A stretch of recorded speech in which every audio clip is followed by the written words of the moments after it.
Hello friends, welcome to ஸ்ரீஸ்கோம். கொஞ்சம் கூட பூரண வெளியே வராமல் ஹெல்த்தியான டேஸ்டியான பருப்பு சுய்யா செய்யலாம் வாங்க. நாங்கள் இந்த உருண்டையை சுய்யா உருண்டைன்னு சொல்லுவோம். உங்கள் ஊரில் இதோட பேர் என்னன்னு மறக்காமல் கமெண்ட் பண்ணுங்கள். வாங்க இந்த சுய்யா உருண்டை ஈஸியாக எப்படி செய்யலான்னு பார்க்கலாம். உருண்டைக்கு தேவையான பூர்ணம் ரெடி பண்ணிக்கலாம். ஒரு கப் கடலைப்பருப்பு எடுத்துருக்கிறேன். கடலைப்பருப்பை 2-3 டைம் நல்லா வாஷ் பண்ணி எடுத்துக்கோங்க. இப்போது பருப்பு மூழ்கிற அளவுக்கு தண்ணி விட்டு இது 2-3 மணி நேரம் ஊற விட்டுருங்க. 3 மணி நேரத்துக்கு அப்புறம் பார்த்தீங்கன்னா பருப்பு நல்லா ஊறி இருக்கும். பருப்பில் இருக்கிற தனியாக வடிச்சிருங்க. வடித்த கடலைப்பருப்பை குக்கருக்கு மாற்றிக்கோங்க.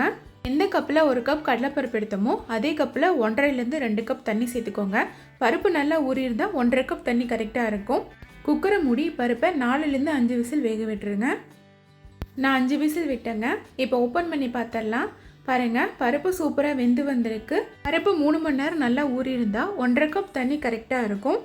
பாருங்க, பருப்பு சூப்பராக வெந்திருக்கு. பொட்டேட்டோ மேஷர் இல்லைன்னா பருப்பு மத்தை வச்சு இதை நல்லா மசிச்சுக்கோங்க. உங்களுக்கு இந்த மெத்தட் கொஞ்சம் கஷ்டமாக இருந்ததுன்னா பருப்பை தனியாக வடித்து மிக்ஸி ஜாருக்கு மாற்றி ஒரு பல்ஸ் அரைச்சி எடுத்துக்கோங்க.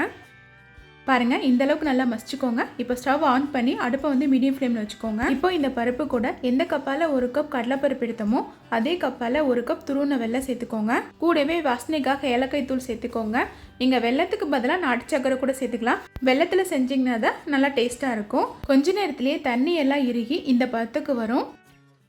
கடைசியாக இதில் 1 டேபிள் ஸ்பூன் நெய் சேர்த்துக்கோங்க. நெய் ஆப்ஷனல் தான், பட் நெய் போட்டால் பூர்ணம் நல்லா டேஸ்ட்டாக இருக்கும்.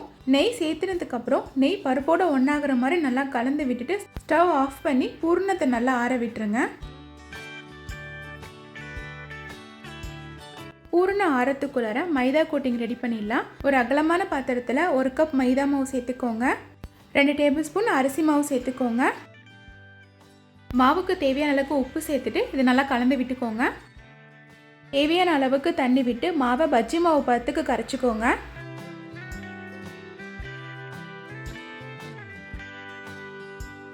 பாருங்கள், மாவை இந்த பதத்துக்கு பிசைஞ்சுக்கோங்க. ரொம்ப தண்ணியாகவும் இருக்கக்கூடாது, ரொம்ப திக்காகவும் இருக்கக்கூடாது.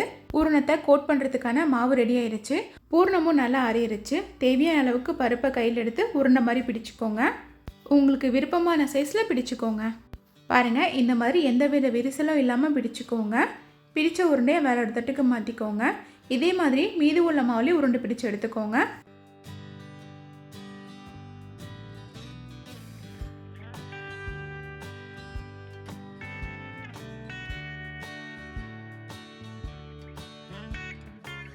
பாருங்க, சூப்பரான பருப்பு பூர்ணம் ரெடி ஆயிருச்சு.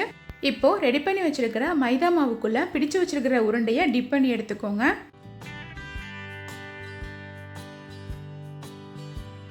உருண்டையை இந்த மாதிரி கையால் எடுத்து போடும்போது பின்பக்கம் மாவில்லாத மாதிரி இருக்கும். அதுக்கு பதிலாக இந்த மாதிரி ஃபோக் யூஸ் பண்ணிங்கன்னா எல்லா பக்கமும் மாவு கவர் ஆயிரும். கடாயில் பொரிக்கிறதுக்கு தேவையான அளவுக்கு எண்ணெய் விட்டுக்கோங்க. எண்ணெய் நல்லா சூடாக இருந்தும் அடுப்பை மீடியம் ஃப்ளேமில் வச்சு நம்ம ரெடி பண்ணி வச்சுருக்கிற உருண்டைகளை உள்ளே சேர்த்துக்கோங்க. கையால் போடுறதுக்கு பதிலாக இந்த மாதிரி ஃபோக்கில் போட்டிங்கன்னா உங்களுக்கு ஈஸியாக இருக்கும். கண்டிப்பாக நீங்களும் ட்ரை பண்ணி பாருங்கள். கையால் எடுத்து போடும்போது மைதா மாவு கொஞ்சம் அதிகமாக இருக்கிற மாதிரி இருக்கும். பட் இந்த மாதிரி ஃபோக்கில் போட்டிங்கன்னா மாவு கம்மியாக இருக்கும். எல்லா உருண்டைகளும் எண்ணெயில் போட்டதுக்கப்புறம் ஒன்றோட ஒன்று இந்த மாதிரி ஒட்டிக்கும். அதை இந்த மாதிரி பிரித்து விட்டுக்கோங்க. ஒரு பக்கம் கலர் மாறினதும் இது இன்னொரு பக்கம் திருப்பி விட்டுக்கோங்க. பாருங்கள், உருண்டையோட கலர் நல்லாவே மாறிடுச்சு. டேஸ்டான பருப்பு சுய்யா ரெடி ஆயிடுச்சு. இப்போ இது எல்லாத்தையும் எண்ணெயிலேருந்து வெளியே எடுத்துருங்க. இந்த மாதிரி கோல்டன் கலர் ஆனோன்னு எடுத்துருங்க. இதுக்கு மேலே விட வேண்டாம். பாருங்கள், மாவு கம்மியாக பூர்ணம் கொஞ்சம் கூட வெளியே வராமல் டேஸ்டான பருப்பு சுய்யா ரெடி ஆயிடுச்சு. இதே மாதிரி மீதம் உள்ள உருண்டைகளையும் எண்ணெயில் போட்டு பொரிச்சு எடுத்துக்கோங்க.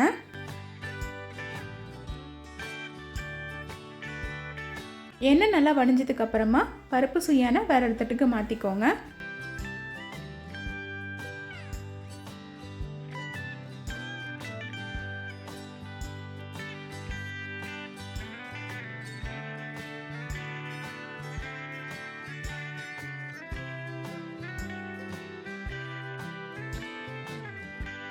பாருங்கள், பருப்பு சுய்யா சுலபமாக செஞ்சாச்சு.